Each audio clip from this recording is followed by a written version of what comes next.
You have a folder on your computer. Maybe it's called projects or ideas or someday. Inside that folder are the bones of things you started and never finished. The novel that stops at chapter 3, the business plan with the executive summary, and nothing else.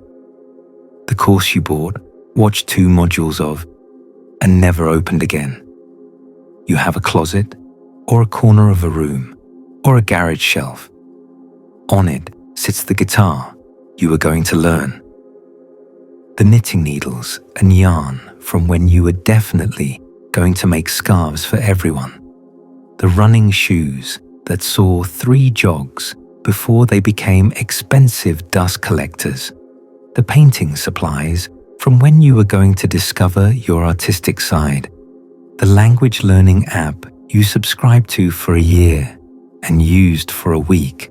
You have a list somewhere, maybe on paper, maybe just in your head. Things you were going to do, languages you were going to learn, habits you were going to build, the person you were going to become. Maybe you can trace the pattern back.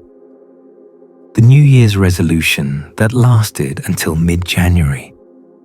The hobby that consumed you for 3 weeks before you forgot it existed. The online course you were definitely going to finish this time, even though you'd never finished one before. The book you started writing, the website you started building, the skill you started learning. All of them abandoned somewhere between the exciting beginning and the finish line. And every time you look at that folder, that closet, that list, something twists in your stomach. It's not quite guilt, and it's not quite shame. It's something in between. A quiet voice that says, "See, this is who you are. Someone who starts things and never finishes them." Maybe you've tried to fix it. Maybe you've bought planners and productivity apps and books about discipline. Maybe you've made elaborate schedules and set up accountability systems and promised yourself that this time would be different. And maybe it was different for a week or 2 before the pattern reasserted itself and you found yourself once again with something half done and no motivation to continue. If you recognize yourself in this, I need you to know something before we go any further. This pattern is not a character flaw. It's not laziness dressed up in good intentions. It's not proof that you lack discipline or willpower or the mysterious quality that finishers supposedly have and you supposedly don't. What's actually happening is far more interesting and far more fixable than any of that. Because here's what nobody tells you about the inability to finish things. It's not a motivation problem. It's not a time management problem. It's not even really a discipline problem. It's a protection problem. Your mind has built an elaborate system to keep you safe from something. And that system's primary tool is interruption. It stops you before you can get to the part that feels dangerous. The part that feels dangerous, it turns out, is the end. This is going to sound strange, but stay with me. For many people, starting feels safe and finishing feels terrifying. Not consciously terrifying, not in any way you could easily name, but terrifying at a level below language, at the level where your nervous system makes decisions before your conscious mind even gets involved. And once you understand what finishing actually represents, the pattern starts to make a different kind of sense. Not the kind of sense that makes it okay, the kind of sense that makes it possible to change. So let's talk about what you're actually afraid of, because that's where this begins. There's a concept in psychology called the Jonah complex. Abraham Maslow named it after the biblical prophet who ran from his own calling. Maslow noticed that humans have a curious tendency to fear their own potential, not just failure, but success, not just falling short, but rising to meet what they're capable of. Maslow wrote that we fear our highest possibilities, that we enjoy and even thrill to the godlike potential we glimpse in our most perfect moments. And yet, we simultaneously shiver with weakness and fear before those very same possibilities. This might seem abstract, but it plays out in very concrete ways. Think about what happens when you're close to finishing something important. A project that matters to you, a creative work you've poured yourself into, a goal you've been working toward for months or years. There's often a moment, right near the end, when something shifts. Suddenly, you need to reorganize your desk. Suddenly, you remember another project that's more urgent. Suddenly, you're not sure this thing is good enough. And maybe you should start over with a different approach. Suddenly, you're exhausted in a way you weren't exhausted yesterday. This isn't coincidence. This is your psyche pumping the brakes. Because finishing something means making it real. And real things can be judged. As long as your novel sits unfinished in that folder, it exists in a state of pure potential. It could be brilliant. It could change your life. It could be the thing that finally proves you're as talented as you secretly hope you are.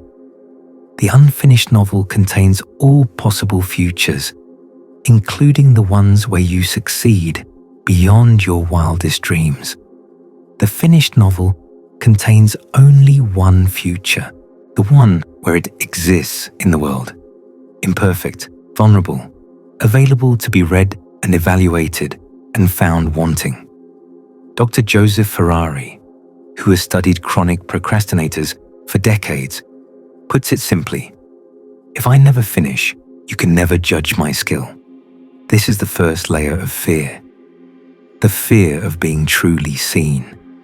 Because an unfinished thing is a statement about intention, but a finished thing is a statement about ability. And many of us would rather be seen as someone who doesn't finish than risk being seen as someone who tried their best and came up short. But there's another layer beneath that one. And this layer is even harder to talk about. Some people fear finishing because of what comes after. Not the judgment, but the void. You've probably experienced something like this. Even if you didn't have words for it, you work towards something for months, maybe years. You pour your energy into it. Your identity starts to wrap around it. And then one day, it's done. And instead of the celebration you expected, you feel something closer to grief. Researchers call this post-project depression, that flat, empty feeling that follows significant completions. The strange letdown after the wedding, the graduation, the book launch, the promotion you worked so hard for. The things we do define us, and the bigger things we do become the bigger parts of who we are. Finishing them, even by choice, even by design, means losing them. And loss, even the loss of hard work, is hard. For some people, the unconscious logic becomes clear. If I never finish, I never have to face that void. The project becomes a companion, a constant, something to return to. Its incompleteness becomes a form of psychological furniture, familiar, reliable, safe. Hendricks, who wrote about the psychology of self-limitation, identified what he called the upper limit problem. He observed that all of us have an internal thermostat setting for how much success, happiness, and good feeling we allow ourselves to experience. When we start exceeding that limit, we unconsciously sabotage ourselves to fall back within familiar territory. Hendricks found that this shows up in predictable ways. Starting fights right when things are going well, getting sick during crucial periods, procrastinating intensely right before the finish line, exactly when momentum should be carrying you forward. The upper limit operates on a deep belief that you don't deserve what you're creating, that it's too good to be true, that something must be wrong if things are going this well. And so you interrupt yourself, you introduce chaos, you create the failure that feels more familiar than the success that feels foreign. Hendricks identified 4 hidden beliefs that fuel this pattern. The first is feeling fundamentally flawed, believing at some level that you're unworthy of success. The second is fear of disloyalty, worrying that if you succeed, you'll somehow leave behind the people you love. The third is fear of burden, believing that success will bring responsibilities you can't handle. The fourth is fear of outshining, the terror of surpassing people you care about and somehow being punished for it. Any of these beliefs can make finishing feel dangerous, because finishing means succeeding. And if success triggers any of these fears, your psyche will find ways to prevent it. But here's where we need to go deeper, because these fears don't come from nowhere. They get installed early, usually before you have any say in the matter. Let me ask you something. When you were a child and you finished something, what happened?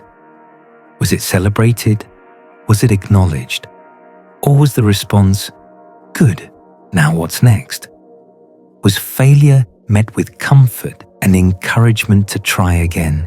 Or was it met with criticism, disappointment, a look that said, "You should have done better"?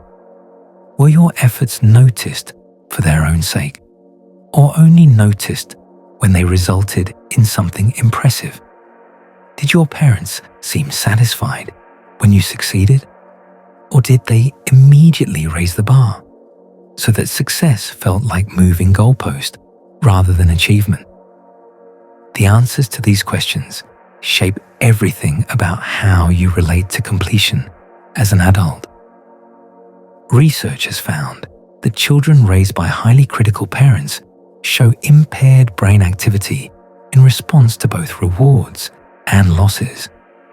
They feel losses more acutely and feel less excitement from successes. This creates a cycle of self-esteem issues that continues into adulthood.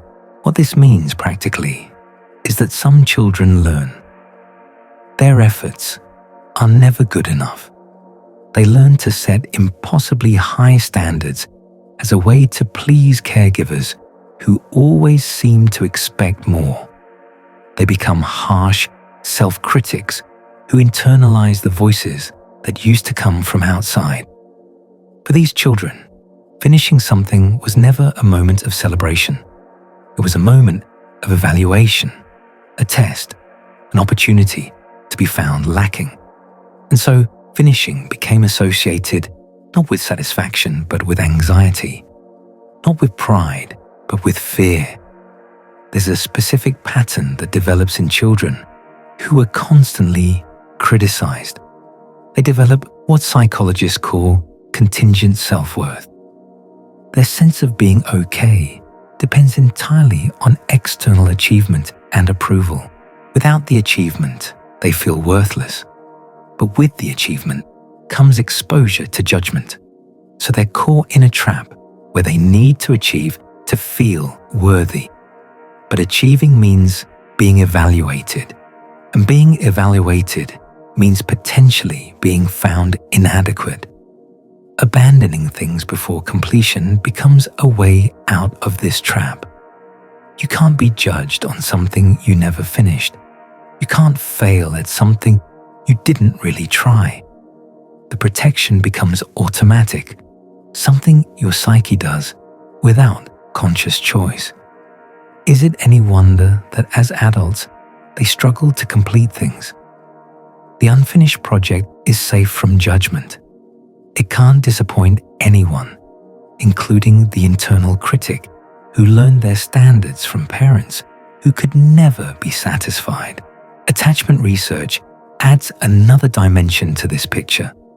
Studies consistently show that people with secure attachment, those who had caregivers who were reliably responsive and attuned, have greater capacity to persist through difficulty and complete challenging tasks. Security gives you what John Bowlby called a secure base, a psychological foundation from which you can explore, take risks, fail, try again, and eventually finish. When you know at a deep level that you're acceptable regardless of outcomes, finishing feels less dangerous. The judgment that might follow completion doesn't threaten your fundamental sense of worth. Securely attached people have what researchers call positive internal working models. They carry an implicit belief that they are worthy of care and that others can be trusted. This belief acts as a buffer against the fear of judgment. So what if someone doesn't like what I made? I'm still okay. I'm still worthy. I can handle criticism without it destroying me. But for people with anxious attachment, finishing is fraught with worry. Will it be good enough? What will people think? The need for external validation is so strong that completion, which invites evaluation, becomes terrifying.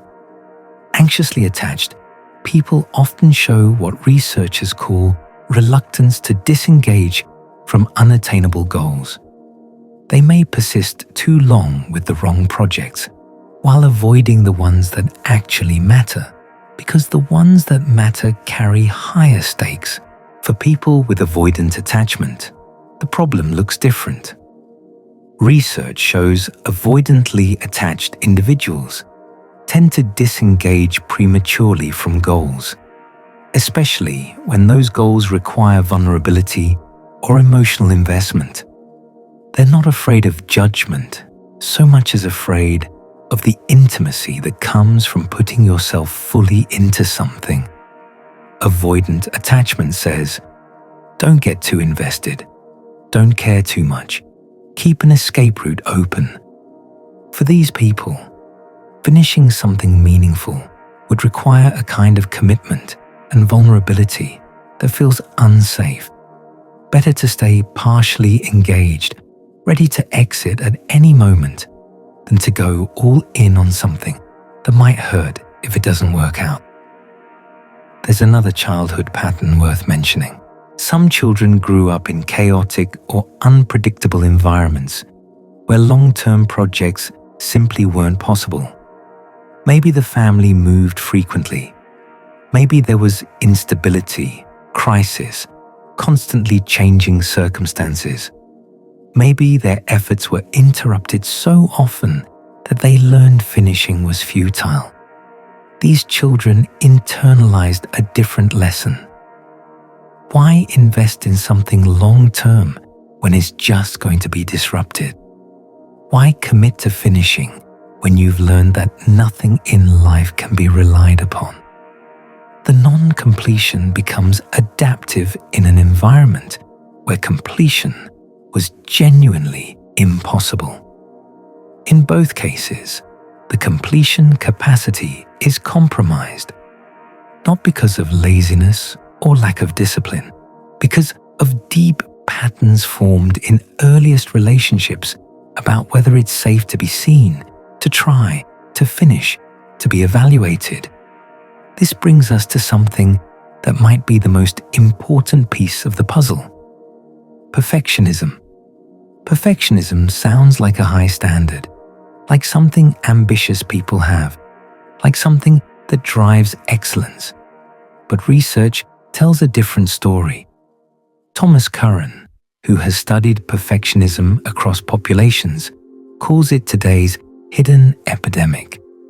His meta-analysis found that perfectionism has increased roughly 40% since 1989 among young people. And the type increasing fastest is the most damaging, the belief that others expect perfection from you. Here's what Curran discovered that sounds paradoxical, but explains everything. Perfectionism has negligible to non-existent correlation with actual performance. Perfectionists don't produce better work than non-perfectionists. In fact, they often produce less. Why? Because perfectionism isn't about standards, it's about protection. Brené Brown, who has researched shame and vulnerability for over 20 years, frames perfectionism as a 20-ton shield.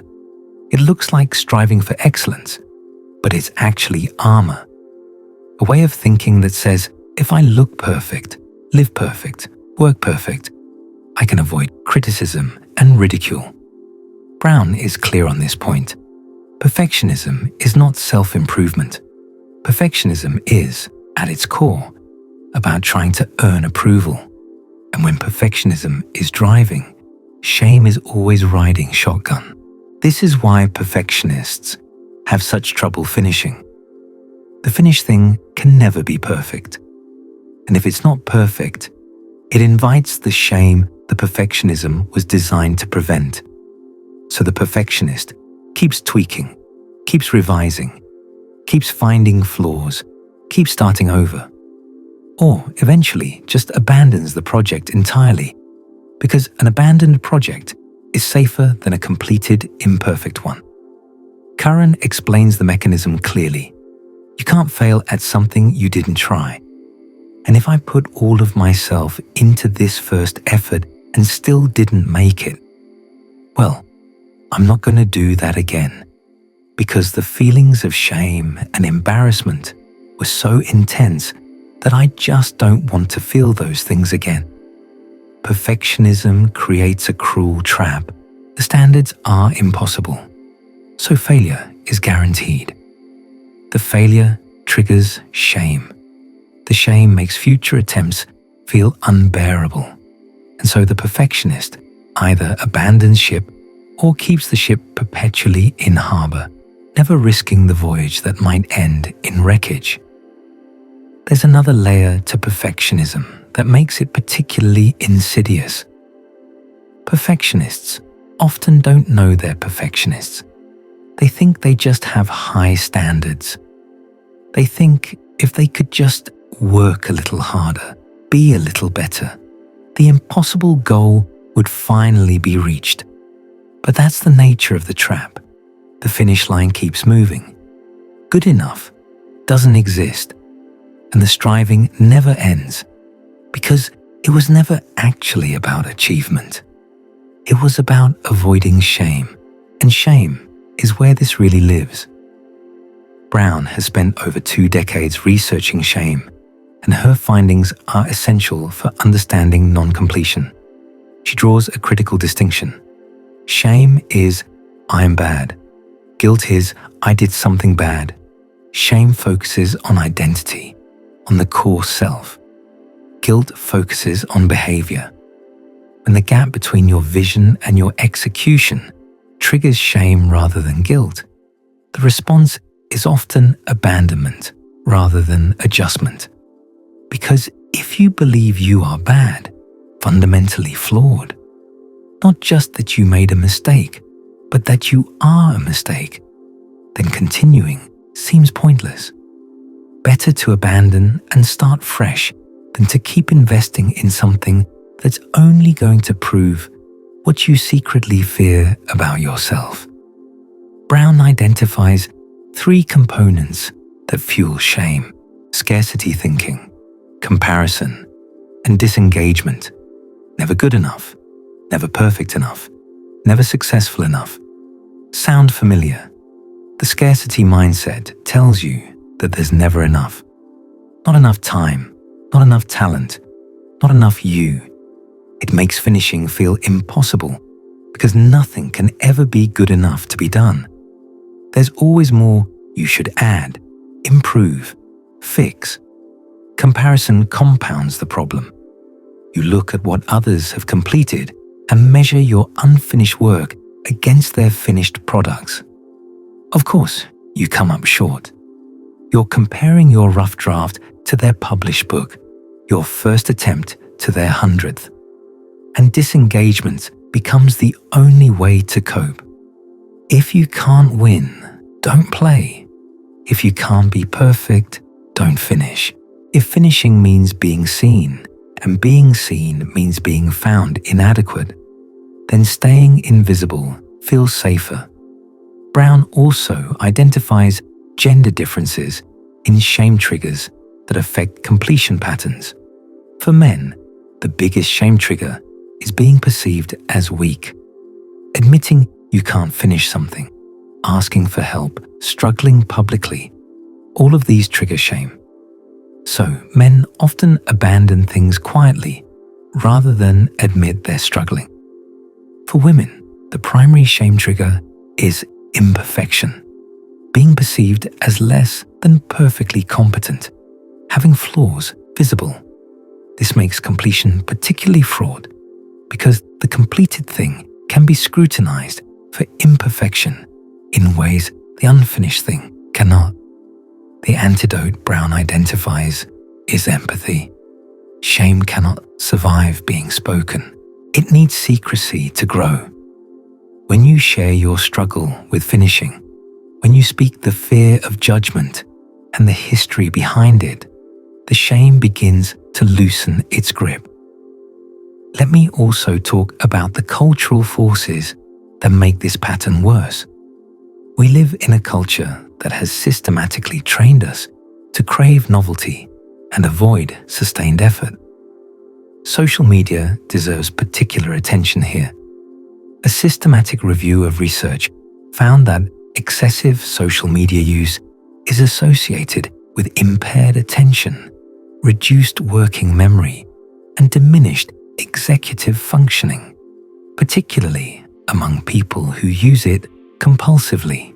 A large study found that 68% of young people said social media harmed their ability to focus, with many reporting they couldn't engage with content lasting more than a minute.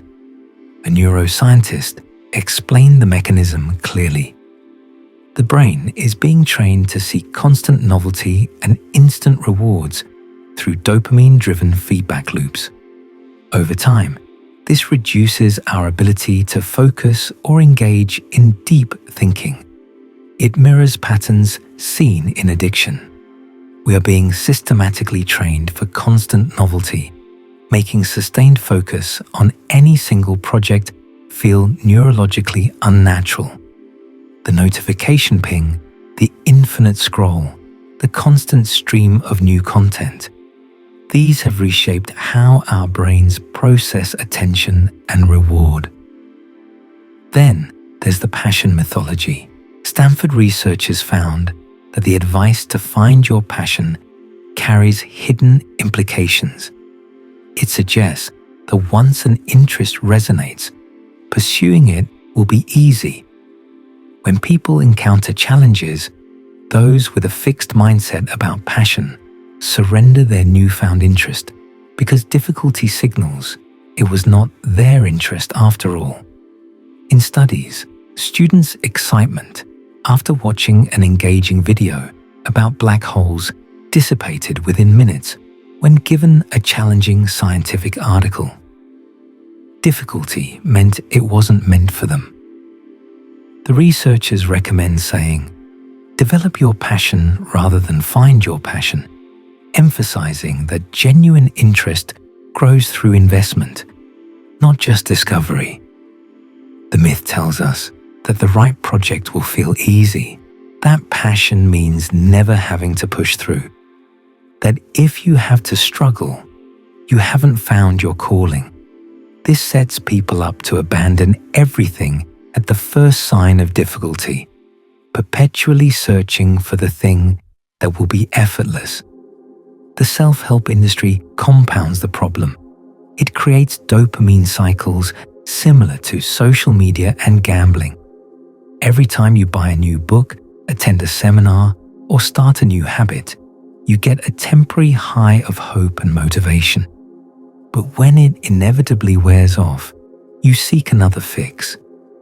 There's a profound difference between support and solutionism. The self-help industry often promises the latter. This can produce temporary relief, but it can also breed shame when change does not come. You blame yourself for not implementing the advice, not realizing that the advice itself may be designed to keep you coming back for more.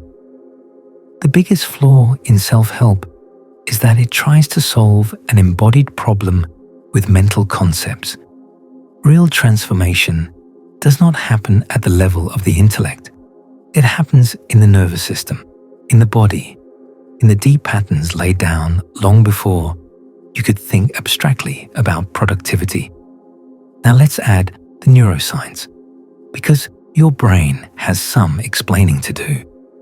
When you start something new, your brain lights up.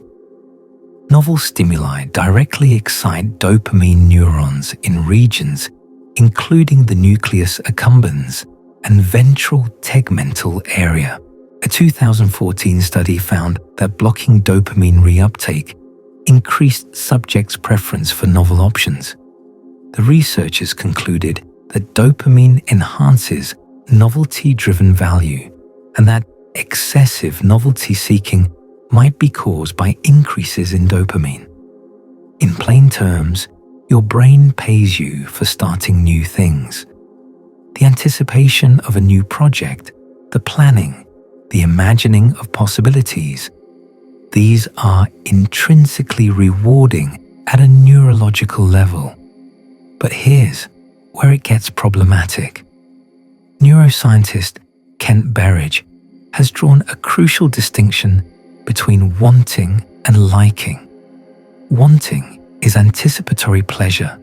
Liking is consummatory pleasure. And these involve different neural pathways. Research confirms that dopamine is primarily involved in anticipatory pleasure, not the actual experience of pleasure. Studies using music show that dopaminergic reward circuits activate most strongly during the build-up to a climax, sometimes more strongly than during the climax itself. Your brain pays you upfront for imagining success. Then it expects you to work for free. This creates a systematic bias towards starting over finishing. Every new project comes with a burst of neurological reward. Continuing an old project, the one that's lost its novelty and is now in the hard middle, offers much less neural incentive. Dr. William Dodson, a psychiatrist specializing in attention disorders, coined the term interest-based nervous system to describe how some people's brains function. For these individuals, engagement depends on interest, passion, novelty, competition, or urgency. Without one of these factors present, motivation simply doesn't activate, regardless of how important the task is. This isn't laziness. This is different neurology. And while Dodson developed this concept for people with ADHD, many neurotypical people operate more on the interest-based system than they realize. They can binge-watch shows for hours but can't spend 20 minutes on paperwork. They can hyper-focus on a new hobby but lose interest completely within weeks.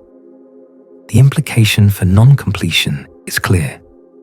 When novelty fades and interest wanes, the interest-based nervous system disengages.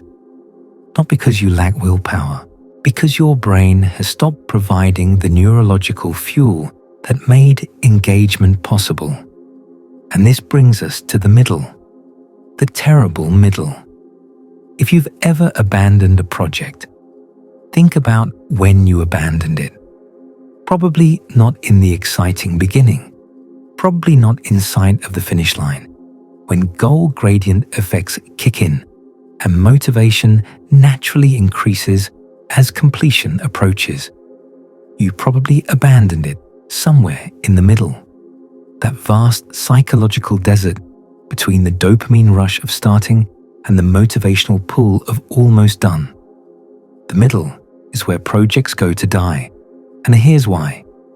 In the middle, novelty has faded. The new thing feeling is gone, replaced by the reality of actual work. In the middle, the finish is too far away to provide motivational pull.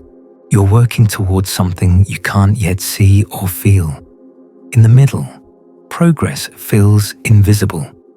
The small daily efforts don't seem to be adding up to anything. In the middle, obstacles accumulate. Reality diverges from your initial vision, and the gap between what you imagined and what you're creating becomes impossible to ignore. Teresa Amabile and Stephen Kramer analyzed 12,000 diary entries from workers across multiple industries and found that the single most important factor in motivation was making progress in meaningful work. Big breakthroughs are rare, they noted, but small wins are something people can experience regularly if work is chunked into manageable pieces. The middle often lacks visible progress, and without that sense of moving forward, motivation depletes. There's a psychological phenomenon that makes this even more complicated. The Zeigarnik effect, named after Lithuanian psychologist Bluma Zeigarnik, describes how incomplete tasks are remembered better than completed ones. The origin story is almost too perfect. In a Vienna cafe, Zeigarnik noticed that waiters could recall unpaid orders perfectly, but forgot them immediately after payment. Starting a task creates psychological tension, a kind of cognitive itchiness that keeps the unfinished work active in your mind. This is supposed to motivate completion. But when you have multiple unfinished projects, each one running like a browser tab in the background, the cognitive load becomes crushing. Your mental resources are drained not by doing, but by the weight of undone. William James wrote that there is nothing so fatiguing as the eternal hanging on of an uncompleted task. He was right. The graveyard of unfinished projects doesn't just take up physical space in your closet, it takes up mental space in your mind, constantly reminding you of who you're not being. There's one piece of Zeigarnik research that offers relief. Studies found that making a specific plan for an unfulfilled goal eliminates the cognitive interference. Your brain treats a solid plan as a promise of future completion and releases the tension. You don't have to finish the thing. You just need to convince your brain you will. There's a therapeutic framework that helps explain what's actually happening when you abandon projects. Internal Family Systems, developed by Richard Schwartz, proposes that we all have different parts of ourselves. Not in a disordered sense, but as a normal aspect of human psychology. Some parts carry pain from early experiences. Other parts work to prevent that pain from surfacing. IFS identifies what it calls protector parts. These are aspects of your psyche that develop to keep you safe from emotional pain. Some protectors are proactive, working constantly to prevent painful situations from arising. Others are reactive, stepping in when pain threatens to surface. For someone who can't finish things, the protectors might include a perfectionist part that says nothing is ever good enough, an inner critic part that constantly evaluates and finds you lacking, a planner part that loves starting because planning feels productive and safe, an intellectual part that overthinks rather than acts. These parts aren't trying to hurt you. They're trying to protect you. Specifically, they're trying to protect younger, more vulnerable parts that carry the original pain. Maybe a part that felt humiliated when criticized as a child. Maybe a part that felt abandoned when a parent was disappointed. Maybe a part that learned that being seen was dangerous. Here's how the IFS framework explains non-completion. To protect against the potential pain of rejection, embarrassment, or perceived inadequacy, a protector may step in through procrastination, distraction, or outright self-sabotage by delaying tasks or abandoning projects before they can be judged. The protector ensures that the vulnerable part never has to face the possibility of not measuring up. The paradox is that while this avoidance provides temporary relief, it ultimately deepens the feelings of worthlessness it was meant to prevent. The vulnerable part doesn't get protected so much as confirmed in its belief that you're not capable, not good enough, not someone who follows through. But here's the crucial reframe. These patterns feel like self-sabotage, but they're actually survival strategies. What is unfolding is an internal protective dance designed to keep you safe. Every part has a positive intention. There are no bad parts. They simply use the only tools they have to protect vulnerable parts from pain. Understanding this changes how you relate to the pattern. Instead of fighting yourself, criticizing yourself for lacking discipline, you can get curious about what part is interfering with completion and what it's trying to protect you from.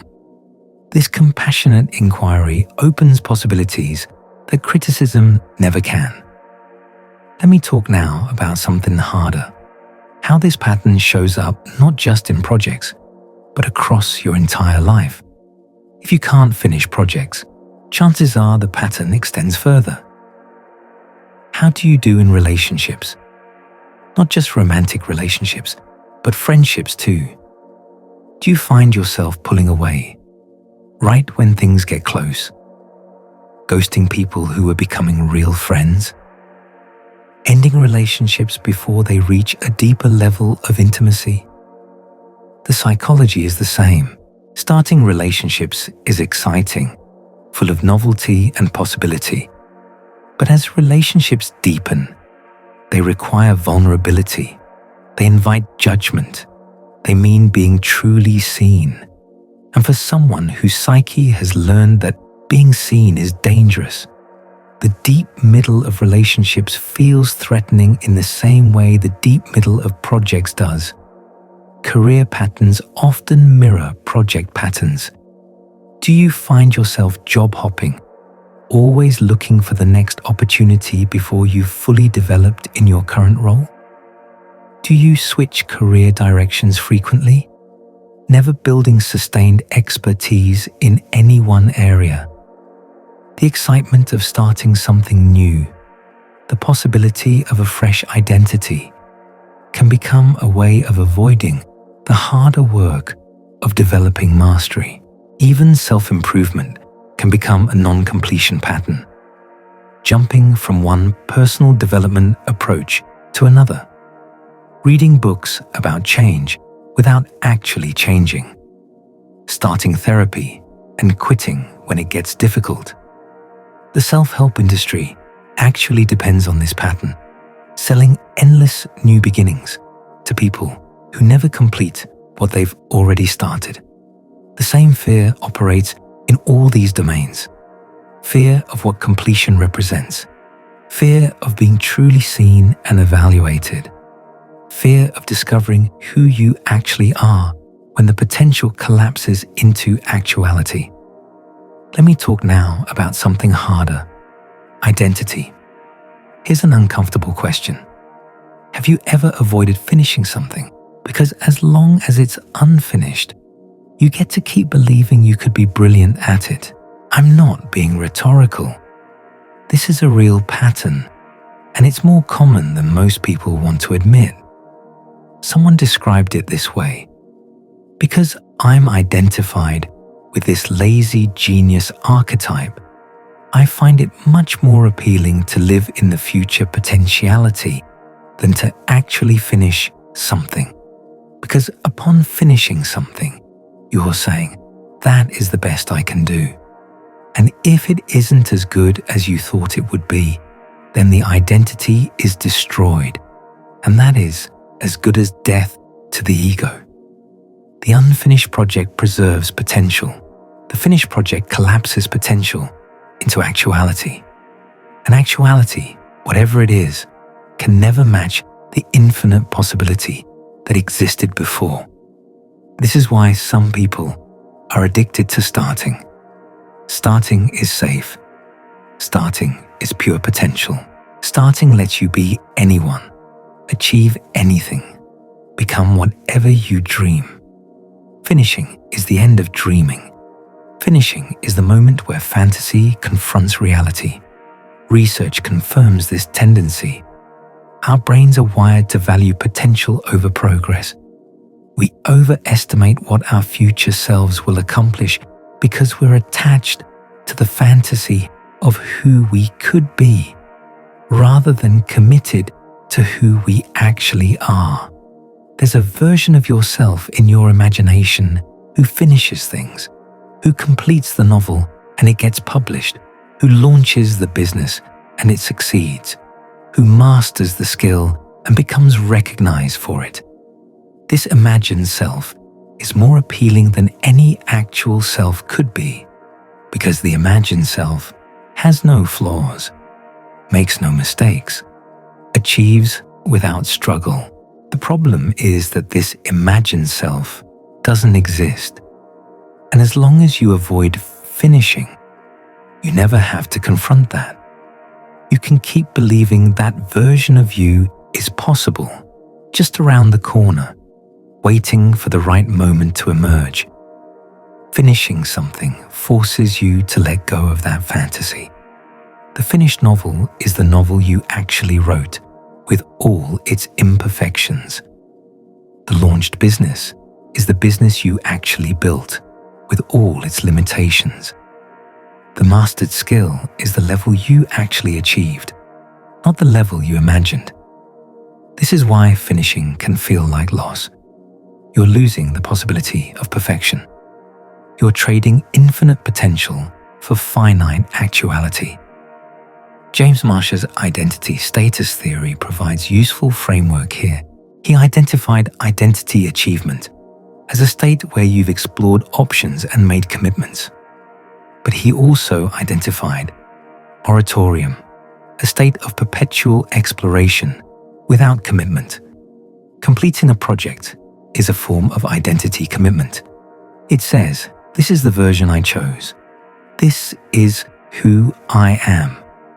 And that means giving up all the other versions, all the other people you could have been if you had taken different paths. Some people stay in perpetual moratorium, not because they can't commit, but because commitment means loss. Choosing this path means mourning all the other paths, and they would rather maintain the fantasy of infinite possibility than grieve the necessary limitations of an actual life. But here's the paradox. The person who never finishes anything isn't keeping their options open. They're closing them. Because a life of pure potential is a life of no actualization. You don't get to have the imagined self by avoiding finishing. You just get to avoid knowing that the imagined self was never possible. The only way to become is to do. The only way to know what you are capable of is to complete something and see. Yes, you might discover you're not as talented as you hoped, but you might also discover you're more capable than you feared. Either way, you'll know something real instead of hiding in fantasy. Now let me show you how all of this plays out across the different domains where non-completion shows up. Creative projects are the most obvious graveyard. Psychology research found that creatives procrastinate on completing projects because they experience decision fatigue when faced with a realm of possibilities. The fear operates through preservation of potential. You can savor the possibility of a bestseller and draw comfort from anticipated triumph. But once finished, your work faces judgment. What if nobody likes it? Better to preserve the possibility than risk disappointment.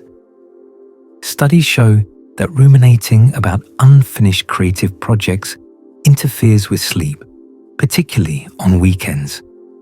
The abandoned novel isn't just taking up space in your drawer, it's keeping you awake at night. Online courses represent another epidemic of non-completion. Research from MIT and Harvard found average dropout rates of 96% for massive open online courses. Other studies found completion rates as low as 3%. The pattern is consistent. People sign up with enthusiasm, engage briefly, then disappear. Critical insight from this research. Many participants sign up with no genuine intention of completing. Only about 35% of students start these courses actually intending to earn credentials. People often purchase the feeling of learning rather than actual education.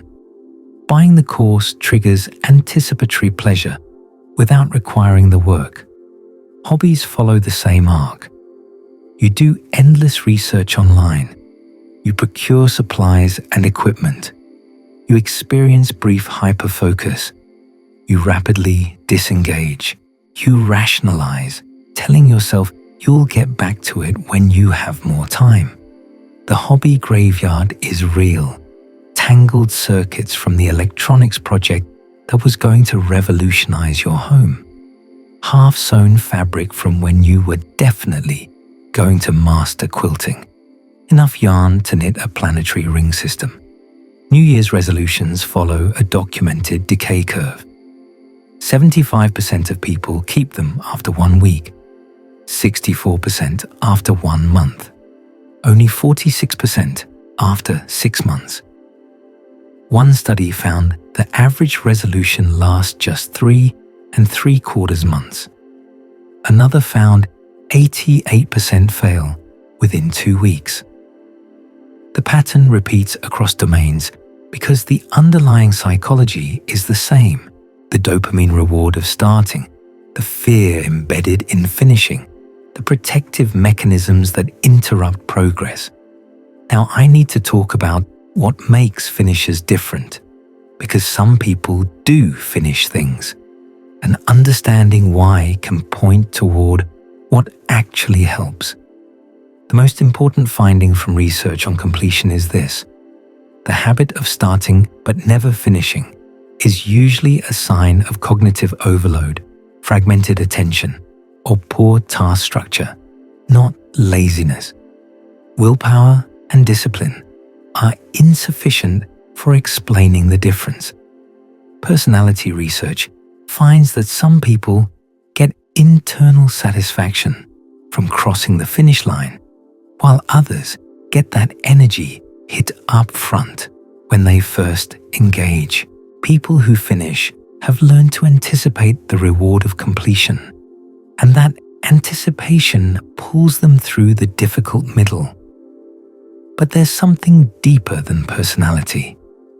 Finishers relate to imperfection differently. Research on psychology professors found that self-oriented perfectionism was negatively related to the total number of publications, number of first authored publications, number of citations, and journal impact rating. Perfectionism limited productivity. The researchers concluded that self-oriented perfectionism represents a form of counterproductive overstriving. Finishers have internalized what perfectionists cannot. Nothing is ever perfect. They use what some call the 70% rule. Good enough is good enough. Imperfect completion beats perfect incompletion every time. Margaret Atwood, who has published nearly a book per year for 6 decades, was once asked her secret. Her answer was 3 words. I'm not a perfectionist. Think about what that means. One of the most prolific and celebrated writers of our time doesn't hold herself to impossible standards. She writes, she finishes, she moves on. The finish line doesn't move on her. Finishers also have a different relationship with the middle of projects. They've learned to expect it. They know that the exciting beginning will give way to a tedious middle, and they've developed strategies for pushing through. They break work into smaller pieces so they can experience wins along the way. They create external accountability, so quitting feels harder than continuing. Perhaps most importantly, finishers have developed tolerance for the vulnerability of completion. They can handle being judged, not because judgment doesn't affect them, but because their sense of self-worth doesn't depend entirely on external evaluation. They have enough internal stability to weather criticism. Finishers also tend to have different childhood experiences. Research finds that the degree of a mother's persistence correlates with the degree of the child's persistence. Parents who support autonomy while providing structure raise children with greater capacity to see things through. A study of nearly 2,000 college students found significant negative associations between childhood emotional abuse, neglect, and the capacity for sustained effort. The mediating factor was emotional regulation. A person's ability to manage emotions entirely accounts for the association between their upbringing and their persistence. This is crucial. The ability to manage the uncomfortable emotions that arise during difficult work, the frustration, the boredom, the self-doubt.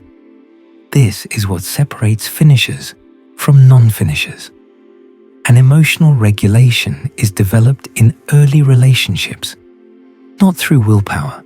An 11-country study found that parental persistence is associated with offspring persistence, with high psychological control appearing to weaken the transfer, while warm and autonomy-supportive parenting strengthens it. In other words, finishers weren't necessarily born that way. They were raised that way. This might sound discouraging if your childhood didn't provide this foundation. But here's the hope. These capacities can be developed at any age.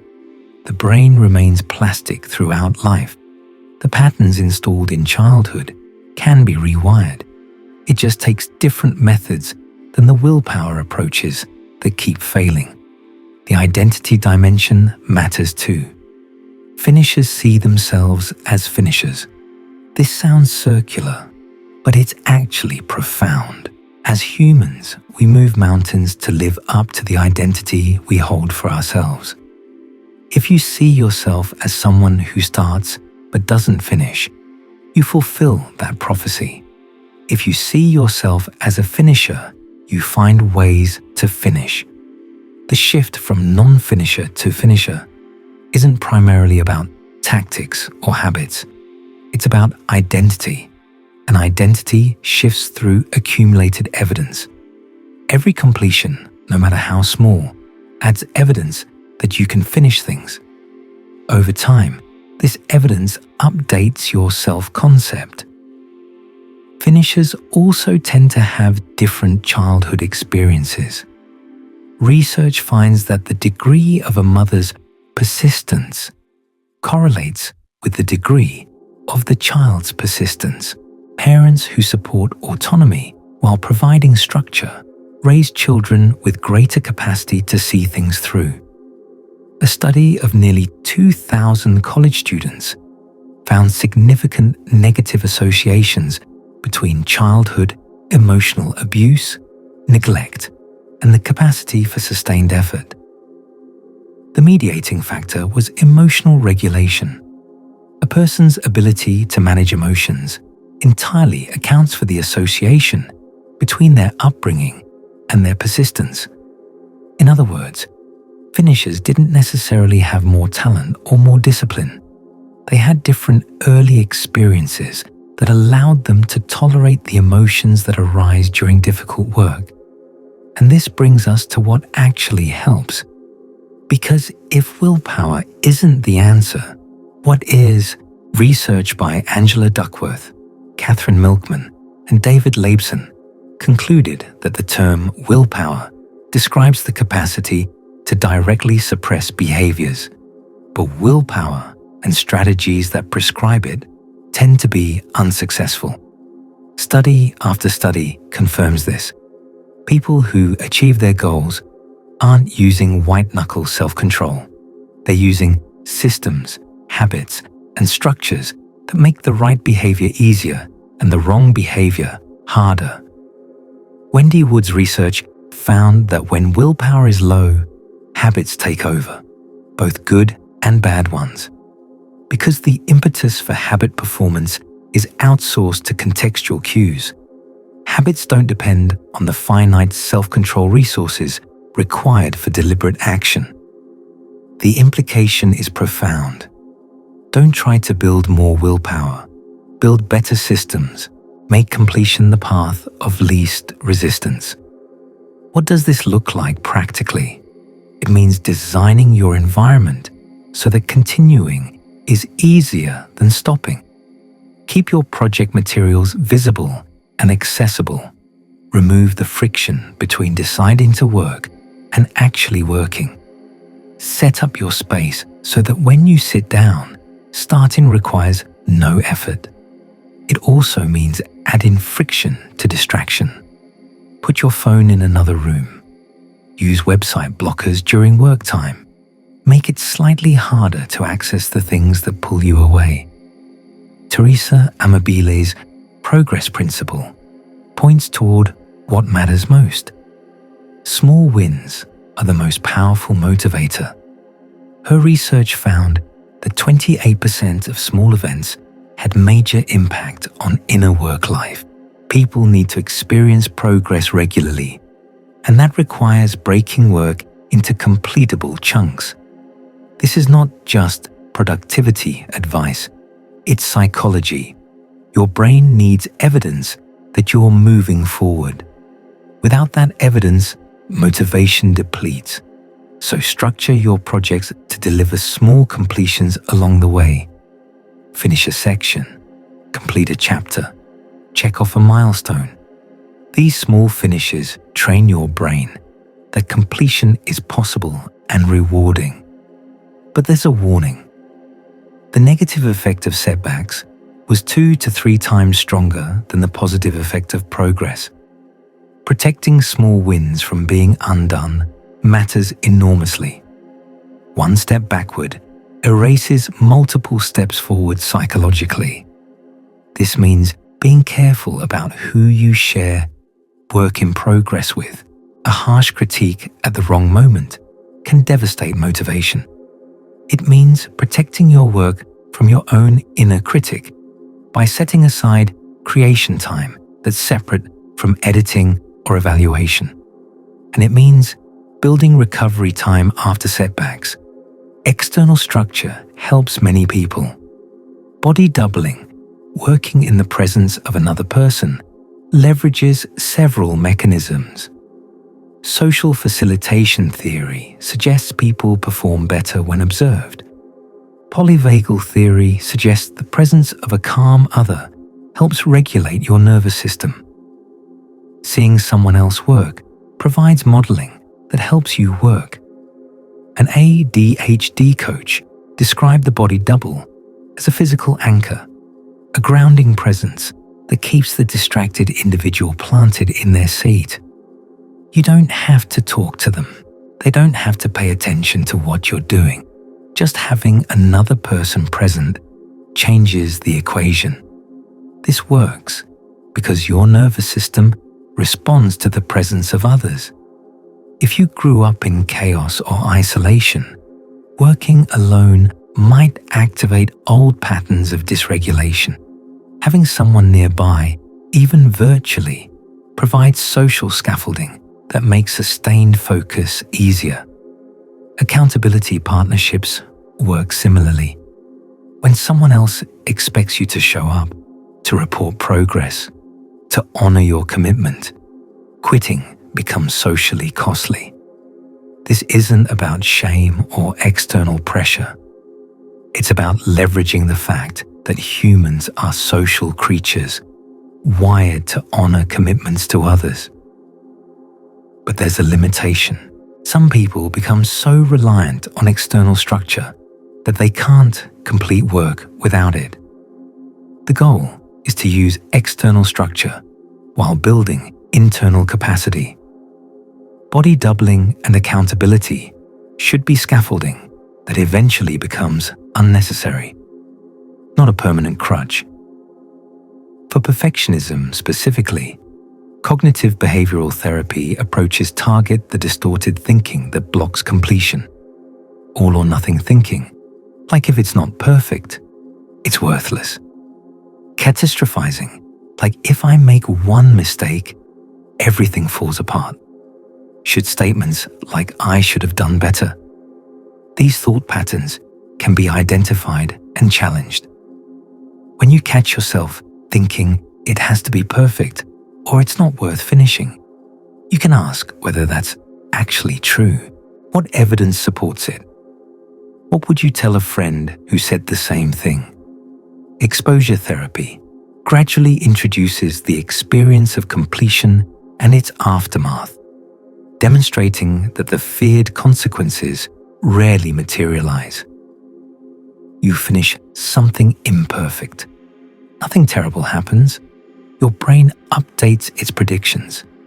The therapeutic goal shifts from perfection to reducing destructive self-devaluation when goals are missed. You learn that your self-worth does not depend on your striving or achieving. You are acceptable regardless of what you complete. Working with fear of finishing directly can be powerful. Instead of trying to push through the fear, you can get curious about it. What exactly are you afraid will happen if you complete this? What's the worst case scenario? And could you survive that worst case? Often, when you articulate the fear clearly, it loses some of its power. Yes, someone might criticize your finished work. Yes, you might discover it's not as good as you hoped. But you survived criticism before. You can handle disappointment. The fear usually exaggerates the danger. But there's deeper work required for many people. Work that involves grief. Erik Erikson's framework suggests that identity achievement requires letting go of all the people you could have been to become who you actually are. Every project completed means accepting that this version, not the idealized perfect version, is what exists. This requires mourning the gap between fantasy and reality.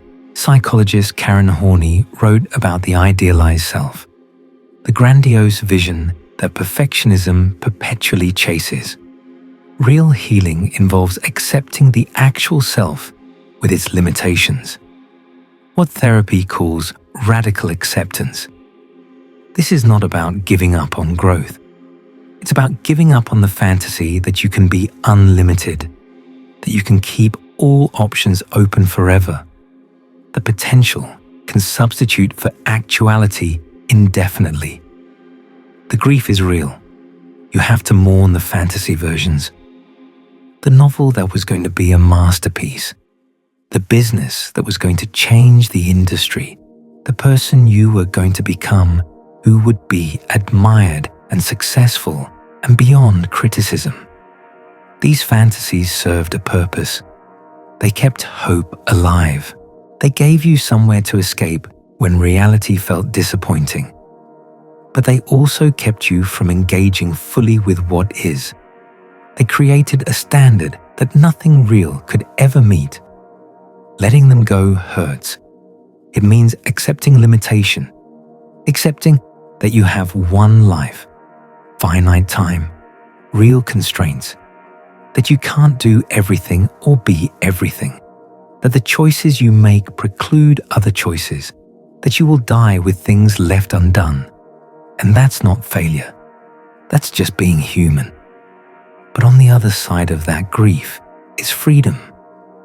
Freedom to invest fully in what you actually choose. Freedom from the tyranny of infinite possibility. Freedom to be imperfect and limited and real. Freedom to finish something and have it exist in the world, flawed and complete, rather than perfect and imaginary. At some point, you have to choose. You have to complete. You have to let the thing be what it is, rather than what it could theoretically become. This choosing is an act of courage. Not the dramatic courage of grand gestures, but the quiet courage of saying, this is enough. This is done. This is what I made, and I'm letting it go into the world. Let me talk about what it feels like when the shift begins. It starts with moments. Just moments at first. You notice you're working on something, and you haven't abandoned it yet. You're past the exciting beginning, into the mundane middle, and somehow you're still going. Not because of willpower, because you've changed something about the conditions. Maybe you're working with someone else present. Maybe you've broken the project into smaller pieces and you're finishing those. Maybe you've accepted that it won't be perfect and you're doing it anyway. Or maybe you've just gotten tired of the graveyard, tired of the weight of unfinished things, tired of the identity that comes with being someone who starts but doesn't finish. You notice the familiar pull to abandon. And instead of following it automatically, you get curious. What am I feeling right now? What am I afraid of? What is this protective mechanism trying to prevent? Sometimes just asking the question is enough to loosen its grip. You realize you're not actually afraid of the work. You're afraid of what finishing represents. And you can choose to feel that fear without letting it drive your behavior. And so you push through, not gloriously, not with some sudden surge of motivation, messily, imperfectly, with resistance and doubt and moments where you almost quit again. You resist the urge to start something new, the shiny new idea that promises excitement and potential. You recognize it for what it is, an escape from the discomfort of the middle. And you choose not to follow it. Not because new ideas are bad, but because this pattern of chasing novelty is how you've avoided finishing for years. But you don't quit. And then it's done, and something strange happens.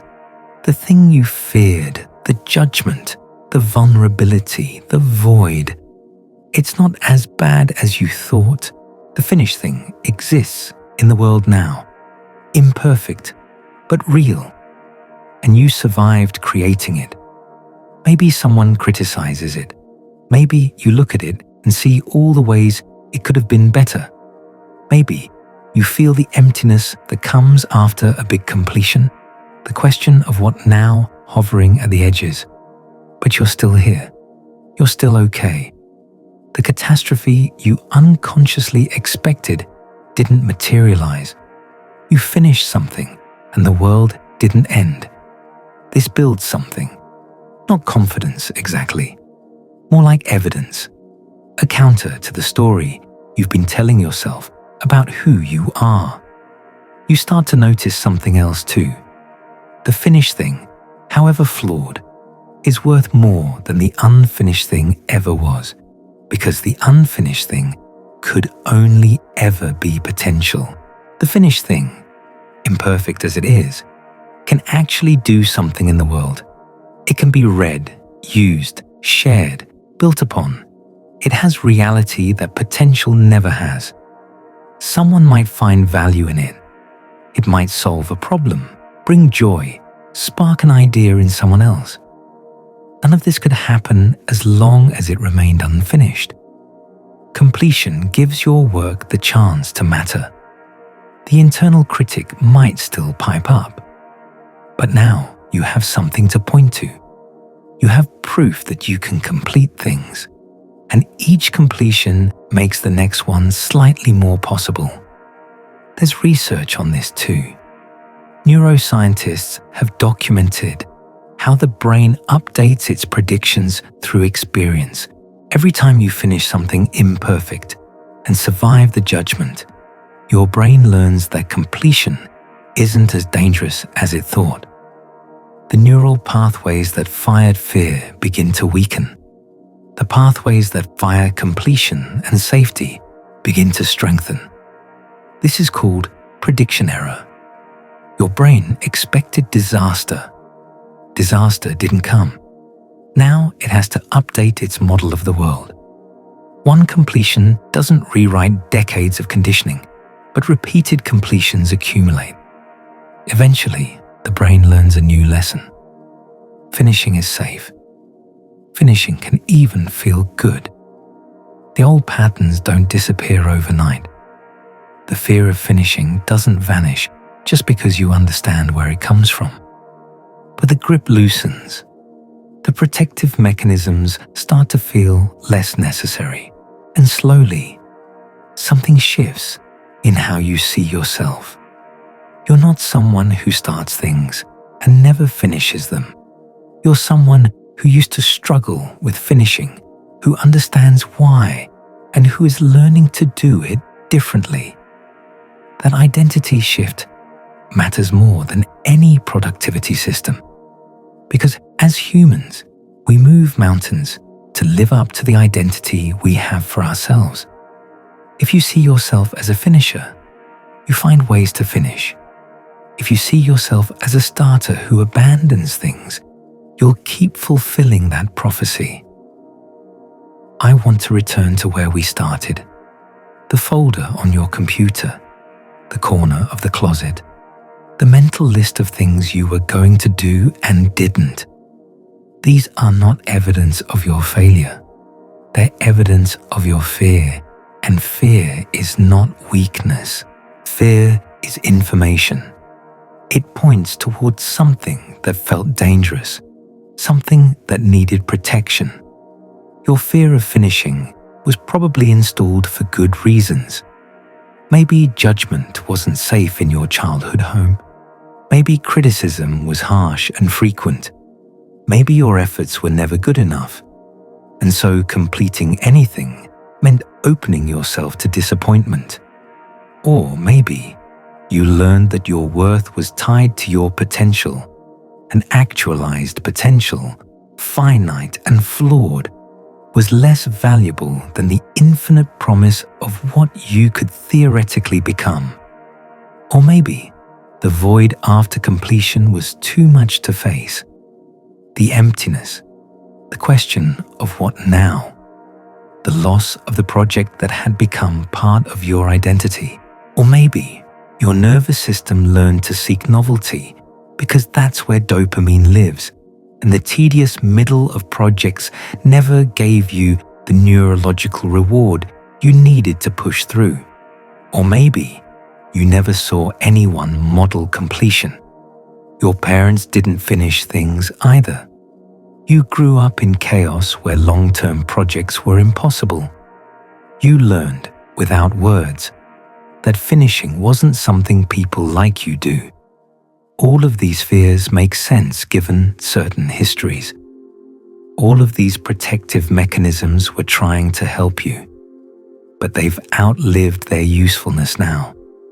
You're not a child in a critical household anymore. You're not someone who needs to hide behind potential to feel worthy. You have the capacity to face completion, survive judgment, navigate the void, and keep going. The brain that learned to fear finishing can learn something different. The neural pathways that light up at beginnings can learn to anticipate the reward of endings too. The identity built around starting can expand to include completing. This won't happen through willpower. It will happen through small exposures to completion, again and again, each one teaching your nervous system that the danger isn't as great as it learned to believe. It will happen through systems that make finishing easier, through small wins that build momentum, through external structure that supports you while you build internal capacity. It will happen through mourning, letting go of the fantasy selves, the infinite potential, the idealized versions that could only exist as long as nothing was ever actually finished. It will happen through accepting that done and imperfect is worth more than unfinished and theoretically perfect. That a mediocre completed novel beats a brilliant novel that exists only in your imagination. That reality, limited and flawed, is where life actually happens. It will happen through understanding the fear, understanding the protection, understanding that you're not broken, just defended against something that once felt dangerous. And it will happen through patience, because you're trying to change patterns that were installed decades ago. The fear doesn't dissolve overnight. The protective mechanisms don't shut down just because you understand them. But every time you finish something, you add evidence to the pile. You strengthen the neural pathways that make finishing feel possible. You update your identity one completed project at a time. Research is clear on this. The brain changes through experience, not through insight alone. Knowing why you struggle to finish is valuable, but it's not enough. You also have to have the experience of finishing repeatedly, so your nervous system can learn that completion is safe. This means starting small, not with the abandoned novel or the stalled business plan, with something you can complete today, something that takes 20 minutes or an hour, something where the fear feels manageable, and then you finish it imperfectly, messily, with resistance and doubt. You notice the urge to abandon it. You notice the voice that says it's not good enough. You notice the pull towards something new and shiny and full of potential. And you finish it anyway. You see what happens. You see what it feels like. You see if the world ends. It won't. The world will keep going, and you'll have evidence that you're capable of something you'd started to doubt.